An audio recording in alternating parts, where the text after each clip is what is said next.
Айнұр Тұрсынбаеваның «Түп сана» кітабынан үзінді. Әлемді жылатқан әңгіме. Гүлжан ет зауытында жұмыс жасайды. Бір күні жұмыстан аяқтап болған соң, ет салатын тоңазытқыштары бар салқын бөлмеге бір нәрсені тексеру үшін кірді. Бірақ кері шыға алған жоқ. Есік сырттан жабылып қалды. Қанша тырысқанымен есікті аша алмады. Есікті сырттан біреу ашпаса, іштен аша алмайтынына көзі жеткен Гүлжан көмекке адам шақырып, бар даусымен айқайлай жөнелді. Кешкі уақыт болған соң, барлық жұмысшылар үйлеріне қайтып кеткен.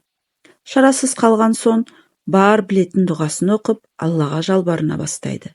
Гүлжанның салқын тоңазытқыштың ішінде отырғанына 5 сағат болды.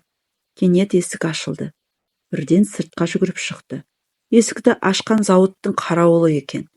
Гүлжан әрен дегенде сабырға келді. Есін жия бірден қарауылдан мұндай уақытта есікті неге ашқанын сұрайды.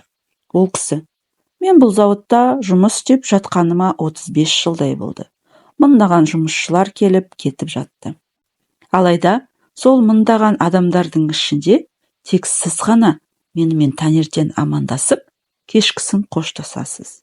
Көбісі мені көздеріне ілмей, тіпті адам деп те санамайтын. Бүгін әдеттегідей таңертең сіз менімен амандастыңыз.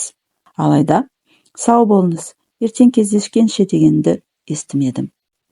Тек сіздің маған деген қарым-қатынасыңыздың арқасында өзімді адам ретінде сезінетінмін. Бірақ бүгін сіздің қоштасу сөзіңізді естімегендіктен қобалжып, сізге бірдеңе болып қалды ма деп қатты уайымдадым. Міне, сондықтан мен фабриканы түгел тексеруге шықтым. Күдігім расталып, сіз мына салқын бөлмеде қамалып қалыпсыз деді. Айналаңыздағы барлық адамды сыйлап, қарым-қатынасыңызды үзбеңіз. Қателігіңіз болса, кешірім сұрап, түзеңіз. Себебі сіз ертең не болатынын білмейсіз. Егер де осы айтылған үзінділер сіздерге ұнап жатса, каналыма тіркеліп, лайк басып, комментарий жазуды ұмытпаңыз.